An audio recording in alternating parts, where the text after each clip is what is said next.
They haven't been on a paved road for hours. But for Balkrishna and Milan Shrestha, from Nepal's Centre for Rural Technology, that's normal when they travel to the watermills they've upgraded.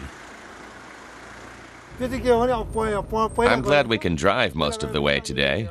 Often the mills are so high up in the mountains that we have to hike for days to reach them. At the end of the gorge lies the village of Kopasagu. It takes its name from the river which flows directly from the Himalayas. The village has around 2,000 residents. Most of them earn a living from farming. They cultivate cereal crops, corn, millet and vegetables. They've had a new watermill for 6 years now. The aid organisation helped upgrade it and funded half of the work.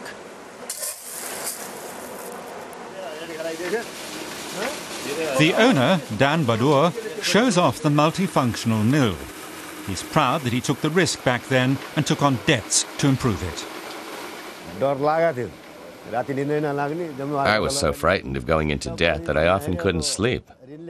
I didn't know whether it would all pay off.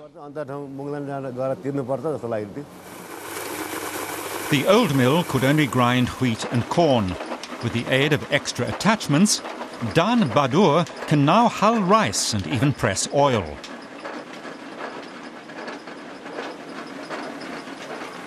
What makes it all possible is the improved drive. The old wooden wheel has been replaced by an efficient metal turbine. Through improved water intake, we've increased the pressure. Then there's a kind of funnel that shoots the water right to the turbine. It makes the mill 3 times more efficient. The mill processes up to 20 bags of grain a day. Business is booming. The village women who bring in the harvest have profited from the new technology.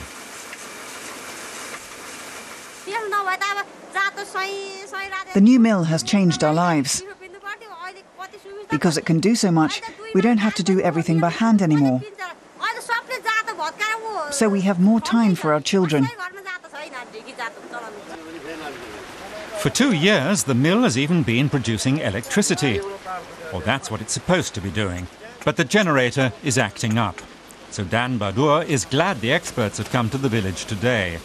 CRT developed the generator especially for watermills. Technician Balkrishna is bombarded with complaints. This man says nothing's working properly, that there's not enough power. The lights flicker and the generator keeps breaking down. The technician answers that he'd told the villagers the mill should have been located elsewhere, but they hadn't listened. They make an appointment to meet in the afternoon with the village electricity committee. CRT wants to convince the villagers that the technology works. The organisation hopes to upgrade several thousand more mills in the coming years.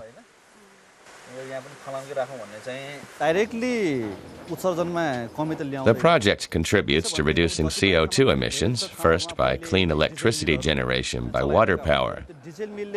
But it's also important to have our efficient water mills replace the old diesel-powered mills. There used to be 5 of them in this village. Now there are none. That's much more environmentally friendly and reduces carbon emissions. At noon, Dan Badur goes home to eat lunch.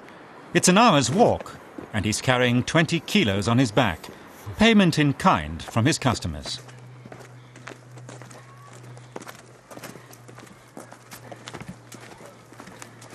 He and his wife have raised 5 children, and now a grandchild as well. He's not sure if his mill helps protect the climate, but more and more often he is feeling the consequences of global warming.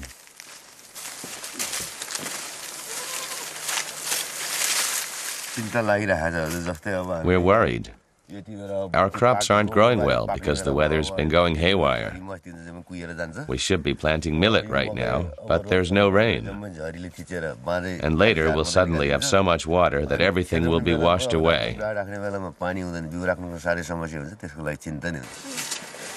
That's another reason his wife is glad they've invested in the mill that provides them with a regular income.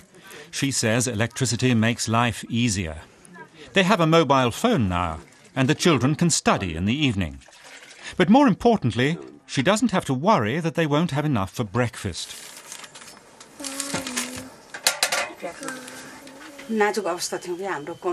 Before, we often didn't get enough to eat. It's not easy to raise children up here. We didn't have enough warm clothing, and we worried they'd freeze. The mill has improved our situation a lot, and we can send our children to school. Down in the village, the electricity committee is meeting. Once again, they discuss the problems they're having with their power supply. Milan Shrestha reassures them that the generator's running again. Then he explains how they can get some government funding to further extend their electrical grid. Without the new mill, the village would have had to wait at least 5 years for electricity. That's another reason I'm so fond of our project. I think people in the mountain villages have the same right as people in the city to benefit from modern modes of communication via radio, mobile telephones, and television. It's evening. Miller Dan Badur reconnects the repaired generator to the mill.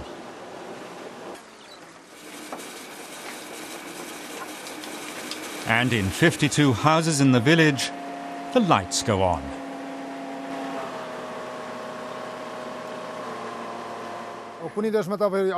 It makes me proud. We're developing a technology here that we can export to other countries, Bhutan, Sri Lanka, and Afghanistan. In many of their mountainous regions, they have no electricity, but plenty of water. Bal Krishna and Milan Shrestha will sleep in the village tonight. And Dan Badur will remain in his mill. He wants to spend the night there to make sure the power stays on.